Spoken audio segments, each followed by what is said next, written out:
पूर्णमदः पूर्णमिदं पूर्णात् पूर्णमुदच्यते पूर्णस्य पूर्णमादाय पूर्णमेवावशिष्यते।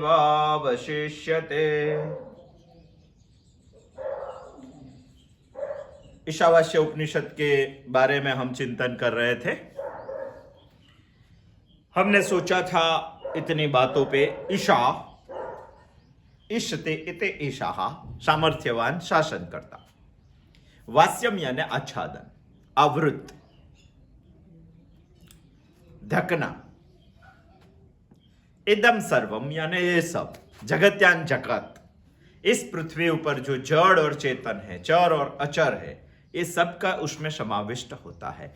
ईशावास्यमिदं सर्वम, ये बात हमने समझने की कोशिश की। इनका निष्कर्ष हम ये निकाल रहे हैं कि इस जगत ईशा से व्याप्त है, आवृत्त है। ईश्वर सर्वव्यापक है, सब जगह पे है, उसमें मुझ में भी ईश्वर है, मैं भी ईश्वर का ही स्वरूप हूं। यह सब समझने के बाद, इतना समझने के बाद हमें प्रश्न यह खड़ा होता है कि सोचो सब कुछ ईश्वर से व्याप्त है, तो हमें भुगतना क्या चाहिए, कैसे भुगतना चाहिए, क्यों भुगतना चाहिए, हम कैसे भुगत सके, कैसे भुगतना चाहिए। और दूसरी बात यह है, इसीलिए उपनिषद हमें बता रहा है कि ईशावास्यमिदं सर्वम यत्किंच जगत्यान जगत तेन त्यक्तेन भुंजीथा। कैसे भुगतना चाहिए, तो उन्होंने बताया कि ते त्याग करके भुगतना चाहिए। मगर प्रश्न यह खड़ा होता है कि यह जगत की निर्मित ईश्वर ने की है, ऐसी श्रुति हमें बता रही है, ऐसा उपनिषद हमें बता रहा है। यदि उन्होंने निर्मित की है तो त्याग क्यों करने का, किस लिए त्याग करने का, यह तो निर्मित ही सब ईश्वर की है। हमारे मन में बहुत सारी बड़ी गड़मथल होती है। यह गड़मथल को निकालने के लिए ही ईशावास्य उपनिषद है। हमें ज्ञान हो जाता है कि ईशा ही इस सृष्टि का निर्मिति करता है, ईशा ही इस सृष्टि का शासन करता है, ईशा ही इस सृष्टि में सर्वव्यापक है। ऐसा हमें यदि ज्ञान हो गया, इसका साक्षात्कार हमें हो गया, तो हमें जीना किस पद्धति से चाहिए। यदि हम सबको ईश्वर मान रहे, ईशा मान रहे, तो हमें जीना किस पद्धति से चाहिए, वो अभी उपनिषद बता रहा है। तेन त्यक्तेन भुंजीथा। भुजा का मतलब होता है रक्षण करना, भुजा का मतलब होता है पालन करना, भुजा का मतलब होता है भोग लेना, भुगतना। यदि आप रक्षण करना बोलेंगे, यदि आप पालन करना बोलेंगे, तो किसका पालन करना, किसका रक्षण करना और कैसे भुगतना, ये बहुत सारे प्रश्न इस ईशावास्य उपनिषद के पहले मंत्र की पहली कड़ी के बाद शुरू हो जाते हैं। हमें जो ज्ञान हुआ है कि ईशा ही इस सृष्टि में सर्वव्यापक है, ईशा ही इस सृष्टि में सर्वसमर्थ है, ईशा ही इस सृष्टि का शासन करना है, यही ज्ञान का हमें पालन करना है, यही ज्ञान का हमें इस दुनिया में रक्षण करना है, यही ज्ञान की पद्धति से हमें जीना है, ये बता रहे हैं उसी पद्धति से। वैसे उपनिषद बहुत सारे लोगों को कठिन लगता है, मगर कठिन उसमें क्या है, कहां है कठिन, वो तो वेद में से निकला हुआ सिद्धांत हमें बता रहा है, और वेद में से निकला हुआ सिद्धांत हमें बता रहे हैं जो पढ़ने की हमने सालों से आदत बंद कर दी है। तो थोड़ा बहुत तो मुश्किल लगेगा। हम क्या पढ़ रहे हैं, हम जो गवर्नमेंट ने बनाई हुई बुक है, हमारे तुम्हारे जैसे लोगों ने बनाई हुई बुक है, वही स्टडी कर रहे हैं 20-25 साल तक।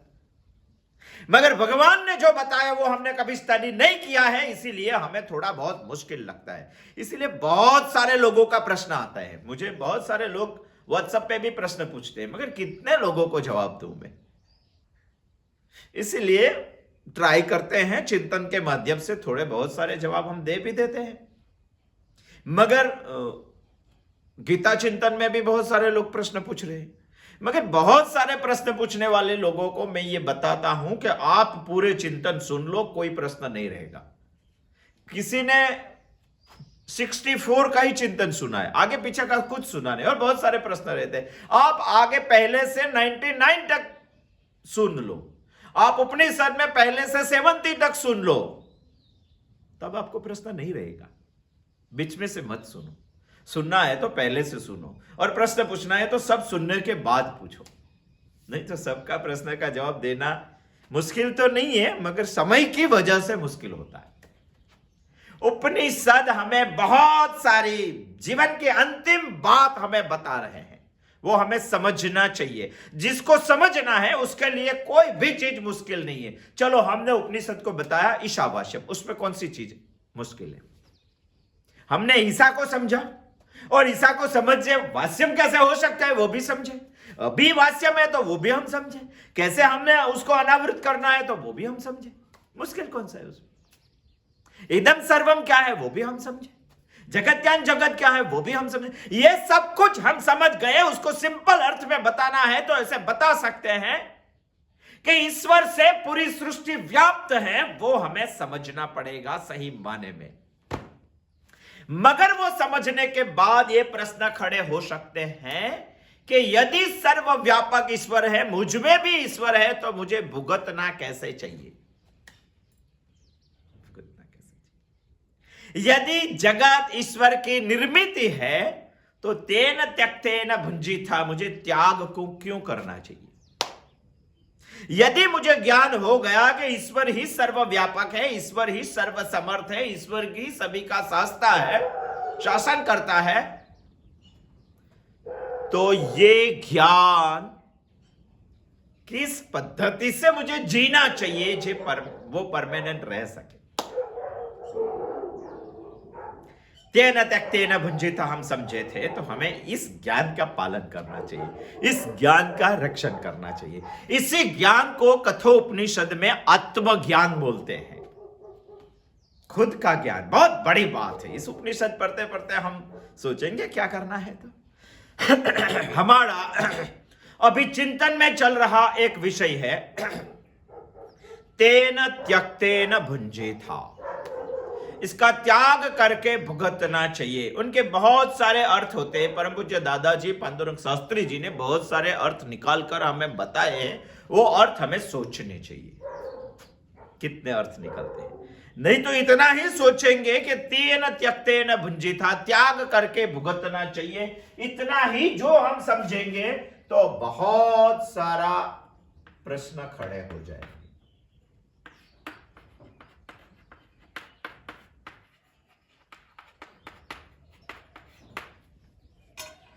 क्या त्याग करना है? तो पहली बात हमने गत बुधवार को सोची थी, अहम भाव का त्याग करके हमें भुगतना चाहिए। अहम भाव यानी मालिकी भाव, मालिकी भाव यानी स्वामित्व। आदमी को कोई भी चीज पे स्वामित्व जमाने की आदत पड़ गई है, मगर श्रुति हमें बता रही, ईशावास्य उपनिषद हमें बता रहा है कि इस सारी सृष्टि का मालिक ईशा है, तू नहीं। इसीलिए यदि ईशावास्य उपनिषद को समझना है तो तुझे सबसे पहले तेरा मालिकी भाव निकालना पड़ेगा, और ईश्वर का स्वामित्व इस सृष्टि में है वो प्रस्थापित करना पड़ेगा। उसमें ही श्रेष्ठ आनंद है।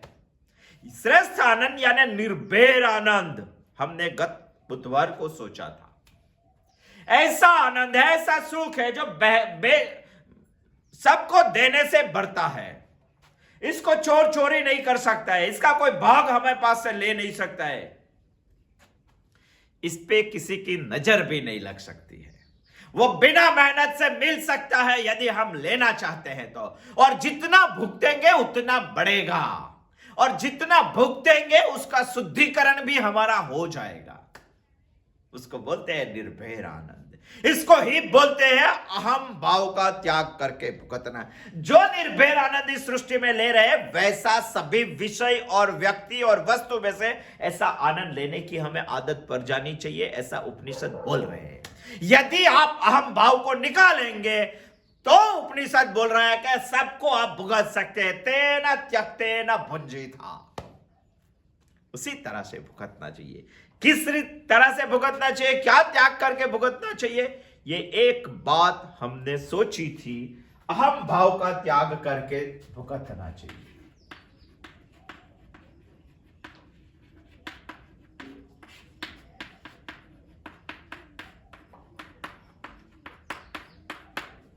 तेन त्यक्तेन भुंजीथा माने अहम भाव त्याग करके भुगतना।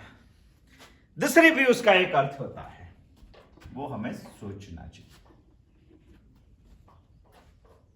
जैसे अहम भाव का त्याग कर कर भुगतना चाहिए, उसी तरह से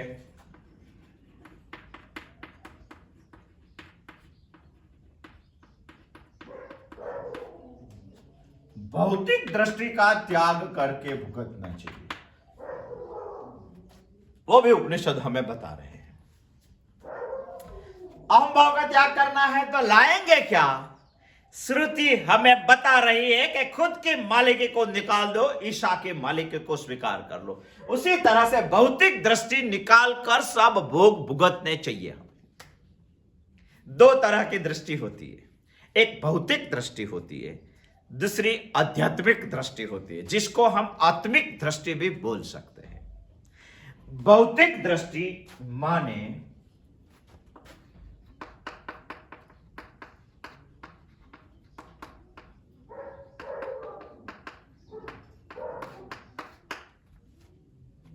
दो तरह की दृष्टि है।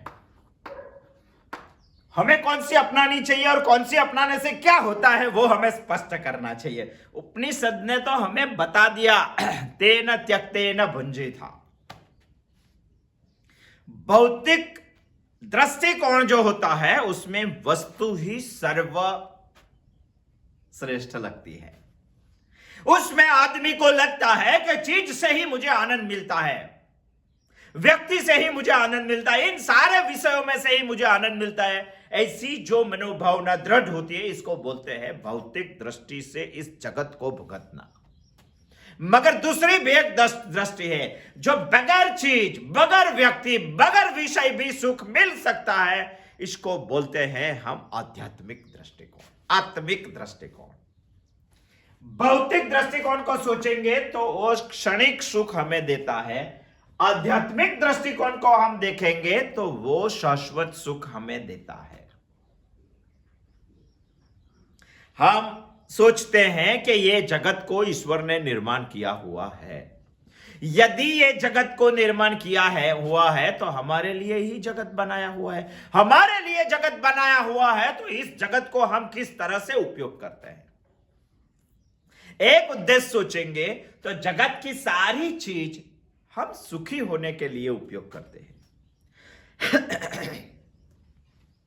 हमारा मंतव्य है, इस दुनिया में जी रहे हुए सभी इंसान का मंतव्य ये है, सभी इंसान ऐसा मानते हैं कि इस दुनिया की सारी चीज ईश्वर ने बनाई हुई है तो हमें भुगतनी चाहिए और भुगत कर हमें सुखी होना चाहिए। यह भौतिक दृष्टिकोण है। मगर श्रुति कुछ और बता रही है। श्रुति क्या बता रही? श्रुति बता रही है कि इस दुनिया को जगत ने बनाया, वो बात सही है, मगर सिर्फ मेरे लिए नहीं बनाया है इस जगत को, और सुखी होने के लिए जगत बताया, वो भी सही बात है। मगर जगत, श्रुति हमें यह बता रही है कि तू जिन सुख को ढूंढता है, जिन आनंद को ढूंढता है, ये दुनिया की कोई भी चीज में नहीं है। हमें बहुत बड़ा झटका लगेगा। यह बात हमें समझ में नहीं आ रही है, क्योंकि जन्माराओं से हम एक बात को सोच रहे हैं कि सभी चीज में सुख है, सभी चीज में आनंद है। श्रुति हमें इससे कुछ अलग बता रही, वो बात हमें समझ में। कई लोग बोलते हैं कि हमें उपनिषद बहुत कठिन पड़ता है। क्यों कठिन पड़ता है? सालों की, जन्मारों की जो हमारी सोच है, इसके ऊपर ही बहुत बड़ा प्रहार ईशावास्य उपनिषद करता है। हमें ऐसा मालूम हो गया कि ये सारी चीज को भुगत कर हम सुखी हो जाएंगे। उपनिषद हमें बता रहे हैं कि इन सारी चीजों में सुख नहीं है। यहां ये सारी चीज सुख प्रकट कर सकती है, हम में जो हुआ है वो, मगर सारी चीजों में सुख नहीं है। सुख नहीं। बहुत स्पष्ट भाषा उपनिषद ने हमें बता दी। सोचो, एक एग्जांपल लेंगे, श्रीखंड।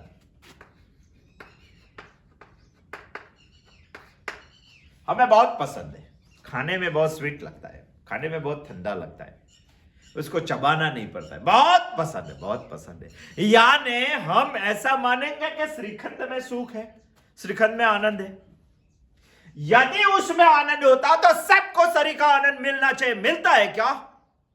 सोचो, गर्मियों के दिन है, बहुत सारी धूप है, इस धूप में आपको यदि एक 250 ग्राम का श्रीखंड का पैकेट मिल गया तो कितना आनंद होता है? होता है कि नहीं? मगर ये 250 ग्राम के श्रीखंड में इस मई महीने की गर्मियों में सबको सुख देने की ताकत है क्या? यदि है तो हम मान लेंगे कि श्रीखंड में ही सुख है। हाँ, वो हमारे में है, ऐसे सुख को प्रकट कर सकता है, मगर श्रीखंड में सुख नहीं है। एक एग्जांपल लेते हैं।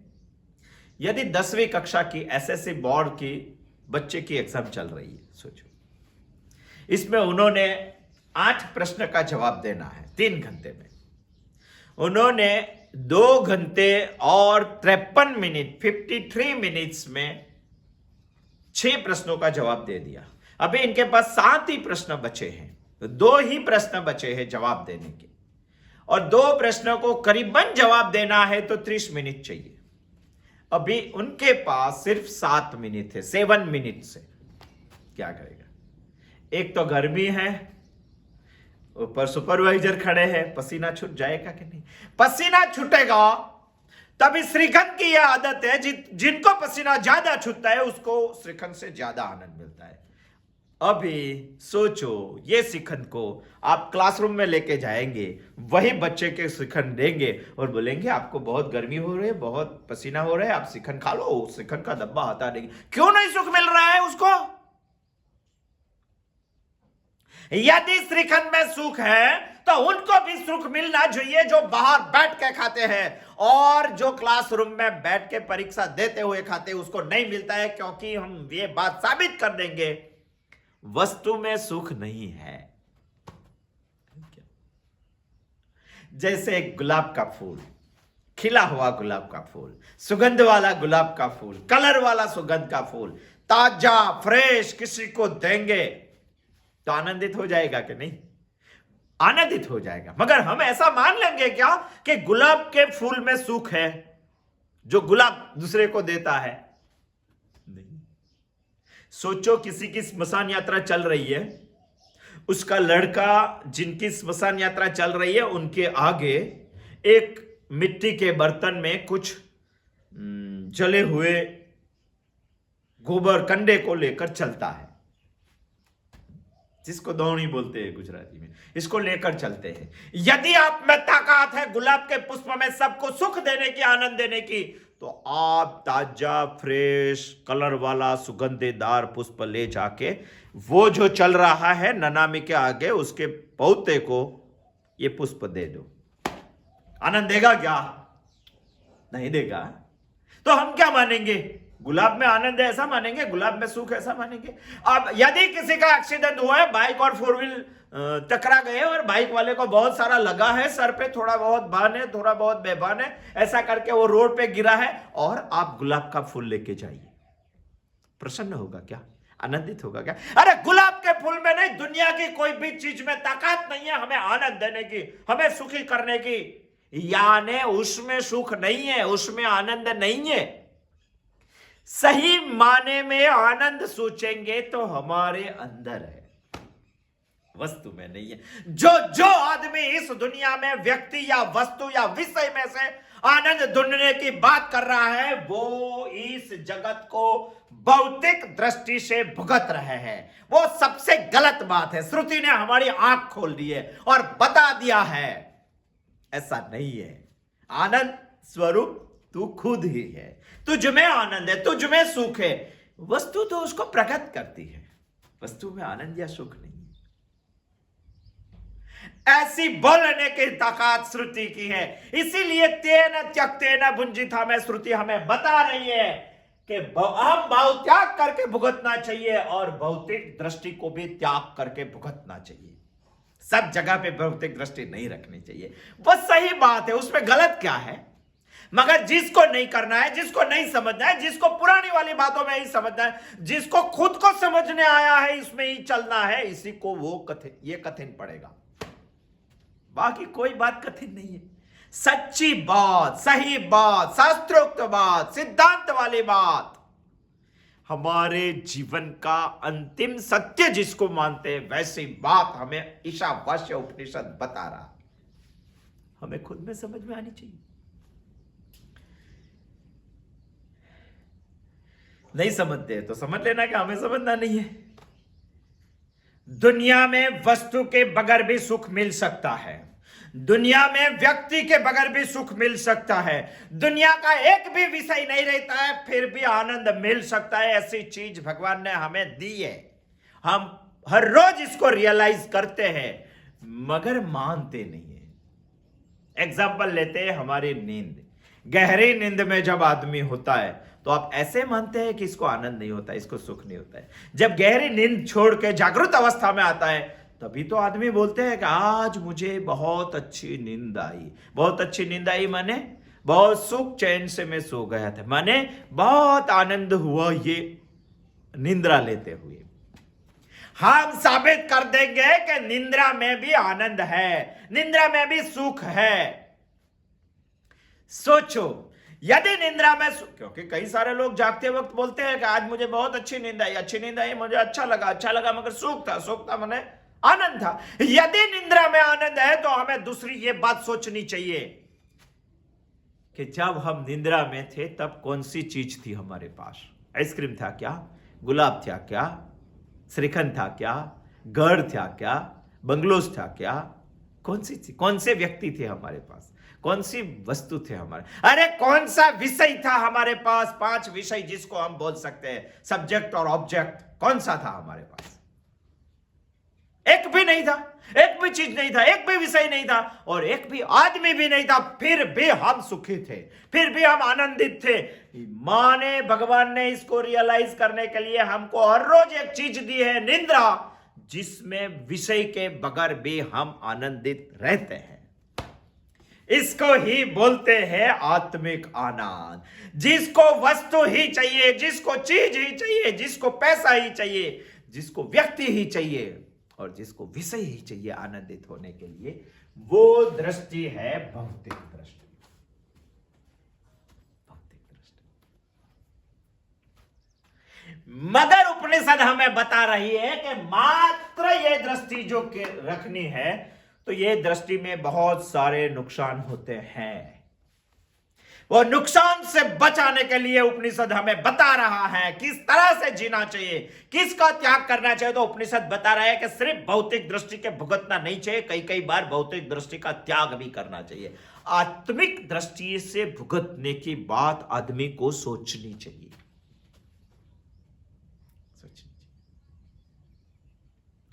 तो हम क्या निंद्रा लेते हैं और निंद्रा में आनंद मानते हैं तो इसको हम आत्मिक आनंद बोलते हैं? नहीं। 2 सेमी प्रक्रिया, ये तो हम समझ सके और हमको भी लगना चाहिए कि बगैर वस्तु भी हम सुखी हो सकते हैं। इसके लिए भगवान ने हर रोज हमें निंद्रा दी है। इसके ऊपर से हमें निंद्रा माने समाधि नहीं है। निंद्रा और समाधि में बहुत अलग सी चीज है, अलग सी चीज। निंद्रा में अज्ञान है, समाधि में ज्ञान है। निंद्रा में अंधकार है, समाधि में प्रकाश है। कई लोगों को प्रकाश में नींद नहीं आती है, अंधेरा होना चाहिए। निंद्रा में अंधेरा है, समाधि में प्रकाश है। निंद्रा में तमोगुण पावरफुल है, समाधि में सत्वगुण पावरफुल है। ईशा का प्रकाश है, दोनों में तफावत है। यदि हम निंद्रा में आनंदित होते हैं तो ऐसा आनंद हमें समाधि में भी मिलता है, वहां तक हमें पहुंचना चाहिए। कई लोग पूछते हैं कि समाधि कैसे लेने की? तो 2 प्रकार की समाधि है, विधि समाधि और सहज समाधि। विधि समाधि कैसे ले? सहज समाधि के बारे में बहुत कुछ सोचना नहीं, वो वैसे ही लग जाती है।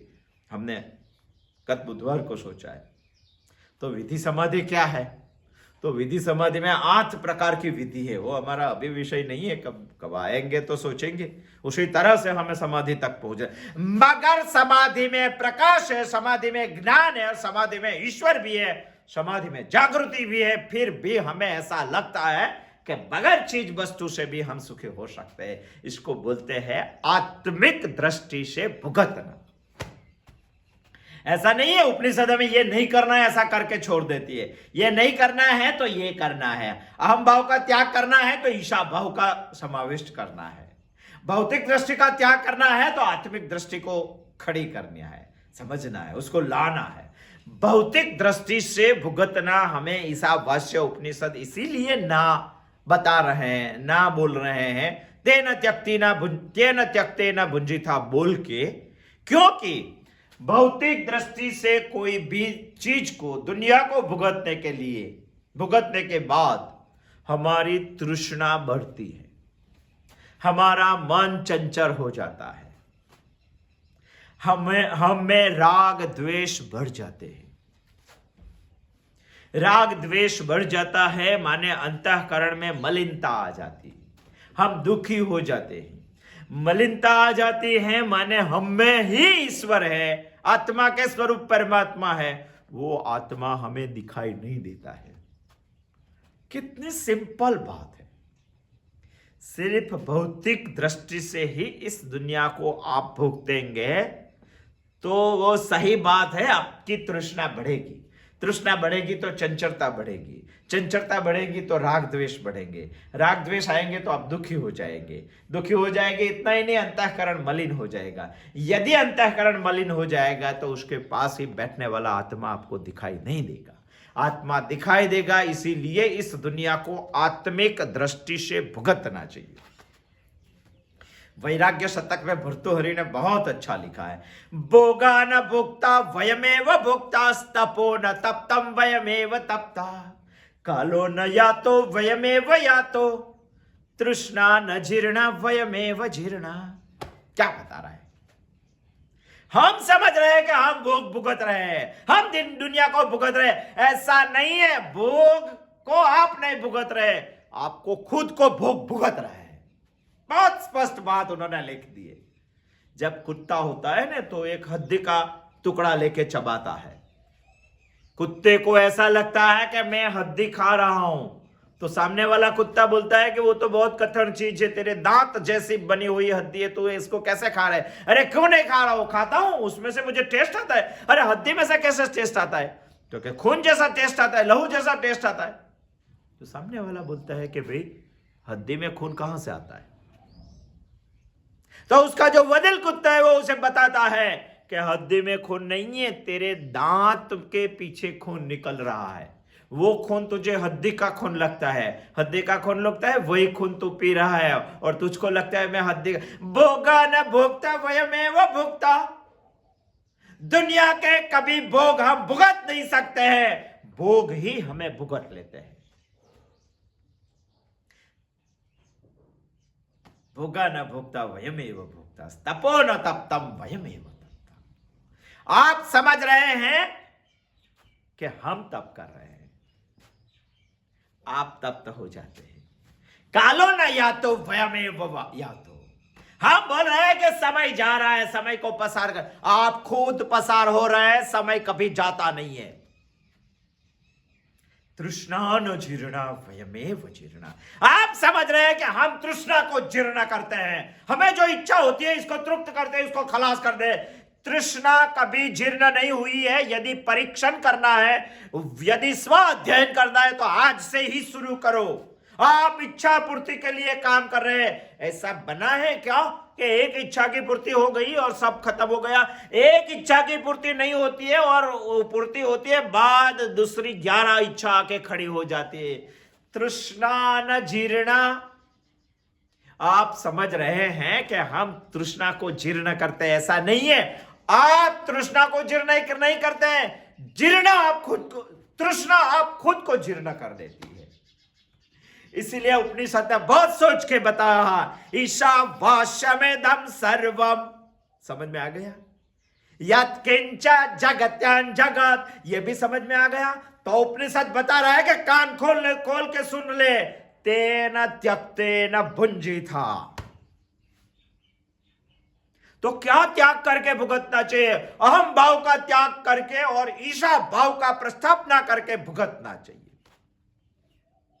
दूसरा क्या त्याग करके भुगतना चाहिए? भौतिक दृष्टिकोण त्याग करके आत्मिक दृष्टिकोण खड़ी करके भुगतना चाहिए। तीसरी भी एक बात है जो तेन त्यक्तेन भुंजीथा का अर्थ निकाल रहे हैं। बहुत सारे अर्थ है, समझने जैसा अर्थ है। सब समझ में नहीं आएगा ऐसा नहीं बोलता हूं, सब में से किसी एक भी समझ में आ गया तो हम ईशावास्य इदम सर्वम कर सकेंगे, हम तेन त्यक्तेन भुंजीथा समझ सकेंगे। ये क्या चीज को भुगतने के लिए हमें बता रहे हैं उपनिषद?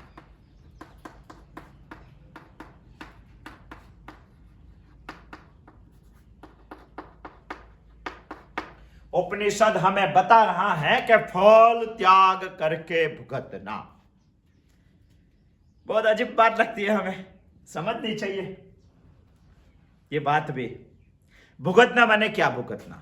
हम जो भुगत रहे हैं वो कर्म का फल भुगत रहे कि नहीं? फल किससे निर्माण होता है? फल कर्म से निर्माण होता है। कर्म किससे निर्माण होता है? कर्म क्रिया से निर्माण होती है। क्रिया किससे निर्माण होती है? क्रिया हेतु से निर्माण होती है। हेतु किससे निर्माण होता है? हेतु प्रकृति से निर्माण होता है। मैं तो फटाफट इतना बोल गया, मगर सबको हमें शांति से समझना चाहिए। हम शांति से समझेंगे तो आप आगे कब जाएंगे। अभी हम ईशावास्य उपनिषद के 18 मंत्र में से एक मंत्र भी नहीं पढ़ पाए। इसके लिए भी करीबन 6 महीने हो जाएंगे। हमें अभी 4 महीने तो हो गए, 4.5 महीने, तभी भी हम एक मंत्र नहीं पढ़ पाए। तेन त्यक्तेन भुंजीथा मतलब फल त्याग करके भुगतना। फल त्याग करके तो हमें यह सोचना चाहिए कि फल आता कहां से है? फल माने भुगतना। फल आता कहां से? फल आता है कर्म से। कर्म आता कहां से? कर्म आता है क्रिया से। क्रिया कहां से आती है? क्रिया आती है हेतु से। और हेतु कहां से आता है? हेतु आता है प्रकृति से। ये सबको हमें समझना चाहिए। एक एग्जांपल लेंगे तो भोजन ये हमारा कर्म है। हमें किस हेतु से भोजन करना है? इस कर्म का हेतु क्या है? इस कर्म का हेतु है स्वास्थ्य अच्छा रखना, तंदुरुस्त शरीर रखना। यह हेतु है। इसके लिए भोजन करना चाहिए, कर्म है। इसके लिए खाना शुरू करना चाहिए, वो क्रिया है। इसके लिए भूख में से तृप्ति मिलती है और हम शांत हो जाता है, वो उसका फल है। जैसे हमें ज्ञानी बनना है, हमारा उद्देश्य है, तो हमें अध्ययन करना चाहिए, अभ्यास करना चाहिए। यह हमारा कर्म है। इसीलिए हमें कुछ पुस्तकें पढ़नी चाहिए, सोचना चाहिए। यह हमारी क्रिया है और इसका फल है। हम जो भी इस पुस्तक के बारे में पूछेंगे उसमें पास, कोई भी पूछेगा उसमें हम पास हो जाएंगे, हम ज्ञानी बन जाएंगे, हम पंडित बन जाएंगे, हम शास्त्री बन जाएंगे। शास्त्री बनना यदि उद्देश्य है तो शास्त्र का अध्ययन उसका कर्म है। पढ़ना शुरू करना चाहिए, समझना शुरू करना चाहिए, उसकी क्रिया है। और कभी भी इस शास्त्र के बारे में कोई पूछेंगे तो उसमें हम पास हो जाएंगे, ये उसका फल है, हम ज्ञानी बन जाएंगे। कोई भी कर्म होता है उसमें 4 चीज समाविष्ट है और चारों को आदमी को समझना चाहिए, क्योंकि यहां फल छोड़ने की बात है, फल का त्याग करने की बात है। पहली आती है प्रकृति, बाद में आता है हेतु, बाद में आता है क्रिया या कर्म, और आता है फल। आप सोचेंगे कि प्रकृति कौन सी है? गीता ने बहुत सारे दीप में बताया, सत्व रज तम। कोई भी कर्म है, यदि खाने का कर्म है तो 3 प्रकार से किया जाता है। 3 प्रकार से। कोई आदमी सर्विस जाने के लिए खाता है, रजो प्रकृति है, और उसका उद्देश्य रजो उद्देश्य से निर्माण होता है। प्रकृति में से रज से उत्सव होता है। कोई आदमी सोने के लिए खाता है। कई कई कई आदमियों को खाए बगैर सोना नींद नहीं आती है, तो सोने के लिए खाता है। सोना उसका उद्देश्य है, खाना उसका कर्म है, तो तमो प्रकृति है। कई कई आदमी ईशा को समझने के लिए खाते हैं, उसको बोलते हैं सत्व प्रकृति। यही प्रकृति में से हमारे अंतःकरण में उद्देश्य खड़े होते हैं, यही उद्देश्य हम क्रिया और कर्म करते हैं और इससे फल मिलता है। हम सोचेंगे कि हमें क्या करना चाहिए, ये तीन बातों को हम छोड़ नहीं सकेंगे। इसको भी बदल सकते हैं, छोड़ नहीं सकते। बहुत लंबी प्रक्रिया है, हम सोचेंगे गुणत्रय विभाग योग में, मगर इसको छोड़ना हमारे हाथ में है। इसीलिए ईशावास्य उपनिषद हमें बता रहा है, तेन त्यक्तेन भुंजीथा, त्याग करके भुगतना चाहिए, फल का त्याग करके भुगतना चाहिए। इसके बगैर यदि कोई क्रिया करता है, हेतु के बगैर कोई कर्म करता है, तो समझ लेना वो अस्थिर मगज का आदमी होगा, ज्ञानपण होगा उसमें। क्योंकि हेतु के बगैर तो कर्म ही कैसे होता है, और कर्म होता है और उसका हेतु नहीं होता है, तो समझ लेना उसके ब्रेन का अस्थिरता है। गुजराती में इसको गांडे बोलते हैं, अस्थिर मगज का आदमी बोलते हैं। और कर्म करते हैं, हेतु नहीं है, तो वो अस्थिर मगज का है, अस्थिर मगज का। हेतु बगैर क्रिया और क्रिया बगैर हेतु। कई लोगों का हेतु बहुत बड़ा बड़ा होता है, क्रिया कुछ नहीं होती है, समझ लेना वो शेख चल रही है। करना कुछ नहीं है, सोचना बहुत ज्यादा है। सोचना कुछ नहीं है, करना ही उसको हम अगर अस्थिर मगज का बोलेंगे। करना नहीं और सिर्फ सोचना, उसको हम शेख चल्ली बोलेंगे। उद्देश्य भी है उसका, करना भी है उसको, मगर फल जिसको नहीं चाहिए, इसको हम ऋषि बोलेंगे। तीन प्रकार के लोग होते हैं, हम समझेंगे। बहुत सारे कर्म करना है मगर उसको फल नहीं चाहिए, वो बोलते हैं ईशा आपको फल दे दिया। जो ईश्वर को फल देते हैं, इसको ही हम ऋषि बोलते हैं, ऋषि बोलते मैन, सॉरी गॉड मैन बोलते हैं, भगवान का आदमी इसको हम बोलते हैं। ईशावास्य उपनिषद हमें वहां तक पहुंचाना चाहता है। इसीलिए तेन त्यक्तेन भुंजीथा का तीसरा अर्थ निकाला है, फल त्याग करके भुगतना चाहिए। ये तीनों को हम नहीं छोड़ सकते, इसको तो हम छोड़ सकते हैं, जो इजी है छोड़ने का, मगर फिर भी आदमी नहीं सोचता है और अस्थिर मगज और शेख चल्ली में पड़ा रहता है। इसको ऋषि बनाना है। यदि ये तीनों के साथ इसको हम रखेंगे, इसको नहीं छोड़ेंगे और इसको ही साथ रखेंगे, तो समझ लो कृति करने की जो गति होती है, वेग होता है, आनंद होता है, वो आपका कम हो जाएगा। दुनिया में 99.99% आदमी ऐसे हैं जिसको फल छोड़ना नहीं है।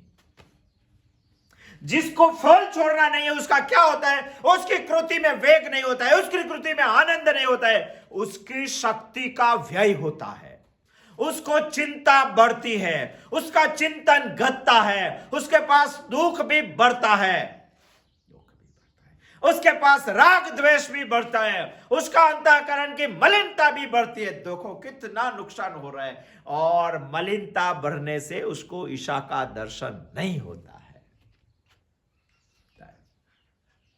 कितनी बातें बढ़ जाती, कितनी बातें। यदि हम फल त्याग नहीं करेंगे और कर्म करते रहेंगे, तो कर्म करते रहेंगे, उसमें कृति का वेग कम हो जाएगा। क्यों कम हो जाएगा? कृति में आनंद क्षय हो जाएगा। क्यों क्षय हो जाएगा? क्योंकि फल से कृति करेंगे, यदि आप निष्फल गए तो निराशा बढ़ेगी, दुख आएगा, और नैराश्य आपका वेग को कम करता है, नैराश्य आपके उत्साह को कम करता है। उत्साह कम हुआ, नैराश्य आ गया तो चिंता बढ़ जाती है। यदि चिंता बढ़ गई तो चिंतन कम हो जाता है। यदि चिंतन कम हुआ तो आप अवश्य दुखी होंगे, आप दुखी हो जाएंगे, दूसरे के बारे में सोचने लगेंगे, तो आपके अंतःकरण में राग द्वेष बढ़ जाएगा। यदि राग द्वेष बढ़ गया तो ये राग द्वेष अंतःकरण का सबसे बड़ा मैल है।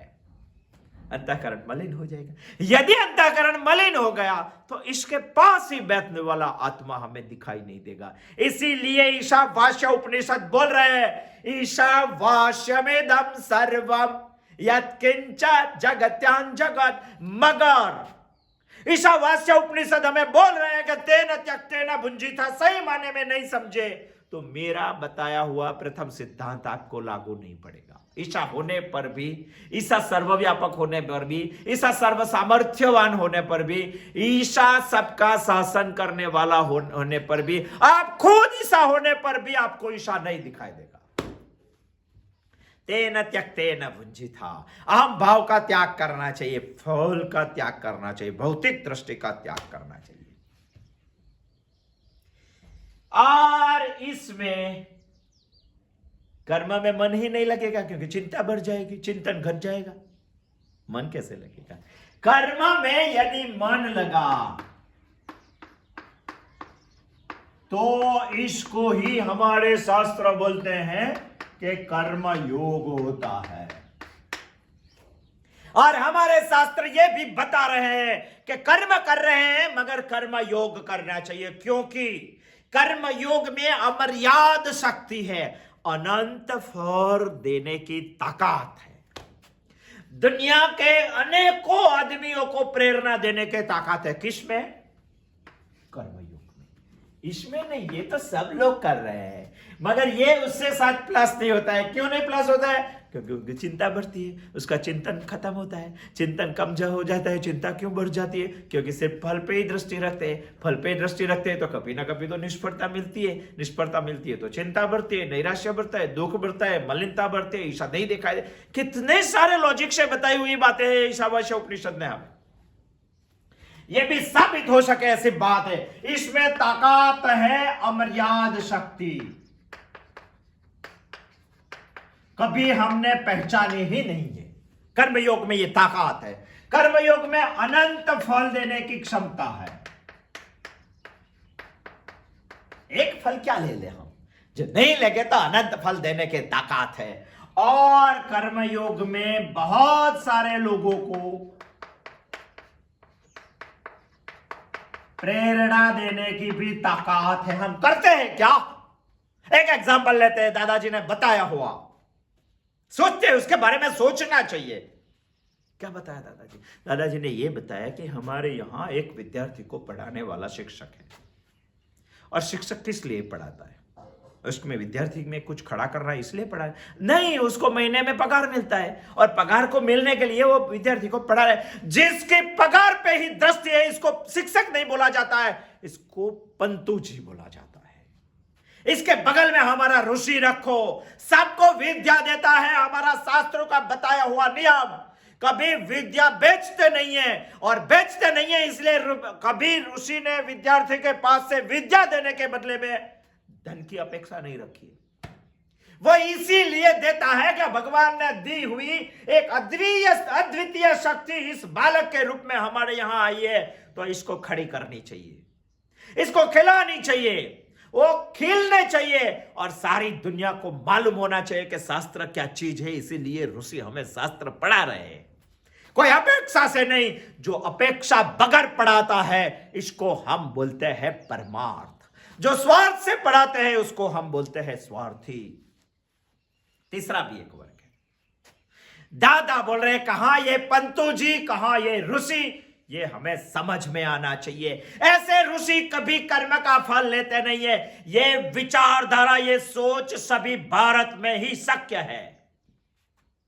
इसीलिए तो दुनिया के सभी देशों में भारत को ही हम पुण्य भूमि बोलते हैं। क्यों पुण्य भूमि बोलते हैं मालूम है?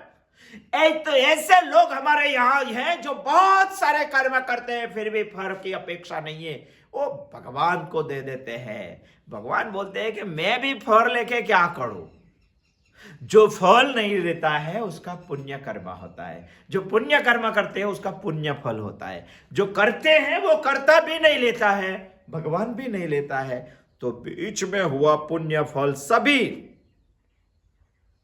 भारत की भूमि में रहता है। ऐसे लोग भारत में ही खड़े हैं, ऐसी सोच भारत के शास्त्रों में ही है। इसीलिए दुनिया में सभी देशों में भारत को ही हम पुण्य भूमि बोलते हैं। पंतु जी नहीं, ऋषि इसको आचार्य बोलते हैं हम, जो आचरते भी है और दूसरों को आचरण भी करवाते हैं। इसी को शास्त्र का अध्ययनशील आचार्य, जिसमें स्वार्थ नहीं है, जिसमें परार्थ भी नहीं है। हमारे कई लोगों को लगता है कि फल लिए बगैर काम करना ये तो गधे जैसा काम है, फल नहीं लेना और कर्म करना, वो कैसे हो सकता है? सोच लेना, हमें हमारा कर्म का फल गटर में नहीं डालना है, गंगा में डालना है, पवित्र करने के लिए हम ईश्वर को दे रहे हैं। कई लोग परार्थ के लिए भी काम कर रहा है, समाज सेवा। अरे समाज का क्या ठिकाना है? कभी आपको फूल का हार चढ़ाएंगे तो कभी चप्पल का भी हार कर चढ़ा सकता है, कभी आपको माथे पे लेके घूमेंगे, सिर पे लेके घूमेंगे, कभी आपको पांव के तले कुचल भी देंगे। समाज में ताकत नहीं है ऐसे कर्म की कदर करने की, तो क्यों फुग्ध में समाज के लिए कर्म कर रहे, परार्थ के लिए कर्म कर रहे? जिसमें कदर करने की सबसे बड़ी ताकत है वो है ईशा। ईश्वर को समर्पित कर देना चाहिए। वो अंधा नहीं है, वो सब कुछ देखता है, सब जगह पे पहुंच जाता है, क्योंकि सबका शास्ता है। वो उसको समर्पित कर देना चाहिए, और उसको समर्पित करेंगे तो वो संभल के जब भी जरूरत है तभी हमें देंगे। इसको बोलते हैं परमार्थ। मगर आज दुनिया में परार्थ का पवन बहुत जोर से लहरा रहा है। सबको समाज सेवा करनी है, सबको। इतने सारे सामाजिक कार्यकर हो गए। दादा बोल रहे हैं कि मुझे उसके प्रति बहुत, क्या बोलूं, उसके प्रति क्यों कर रहा है समाज सेवा? समाज सेवा हम जैसे लोगों को दुबले बनाते, मांगन बनाते, और हमारे जैसे लोगों को मदद करने के लिए दौड़ते हैं। निरीक्षरों को अध्ययन करवाते, विधवा को सहाय देते, वृद्ध को आश्रम खुला के रखते, अनाथ लोगों को इकट्ठा करके खिलाते हैं। समाज को हल्का बनाना, याचिक बनाना, दीन बनाना, यही जो समाज कार्य है, तो सबसे कनिष्ठ वो कार्य है। कनिष्ठ होगा। और खुद को पैसों से समाज सेवा नहीं करते हैं, लोगों के पास से इकट्ठा करते हैं और समाज की सेवा करते हैं। ये दो बात करने में तीसरी एक बात बीच में वो लाते हैं, खुद का निभाव भी वही फंड से कर लेते हैं। इसको हम क्या समाज सेवा बोलेंगे? लोगों के पास से पैसा लेते हैं, दमदाती करके लेते हैं, थोड़ी बहुत लोगों की सेवा कर लेते हैं, बाकी बचा हुआ खुद का निभाव कर लेते हैं। अरे खुद का निभाव के लिए समाज की क्यों सेवा करता है? ईसा की सेवा कर, वो सबसे बड़ी कदर करते हैं। 3 प्रकार के भिखारी लोग हमारे यहां है, भिक्षुक लोग हैं। एक है मंदिर के पंक्ति पे बैठ के भिक्षा मांग रहे हैं, और दूसरा है घर घर जाके भिक्षा मांग रहा है, और तीसरा एक है लोगों के लिए, लोगों के पास से कुछ मांगने के लिए जाता है दमदाती करके। इसको हम व्हाइट भिखारी बोलेंगे। व्हाइट भिखारी कॉलर टाइट करके मांगने के लिए जाते हैं लोगों के लिए, और लोगों के लिए मांग कर खुद का भी कर लेते हैं। इसको हम बोलते हैं परार्थ। सबसे कनिष्ठ है स्वार्थ। इससे थोड़ा ऊपर है, यदि नहीं समझे तो वो भी कनिष्ठ से कनिष्ठ है। परार्थ समाज के लिए काम, और तीसरा एक सबसे बड़ा है परमार्थ के लिए काम, फल के बगैर काम। और फल के बगैर काम करेंगे तो बहुत सारी बातें हमारे में आ जाती है। इसीलिए ईशावास्य उपनिषद हमें बता रहा है, श्रुति हमें बता रही है, ईशावास्यमेदं सर्वम। समझ लो,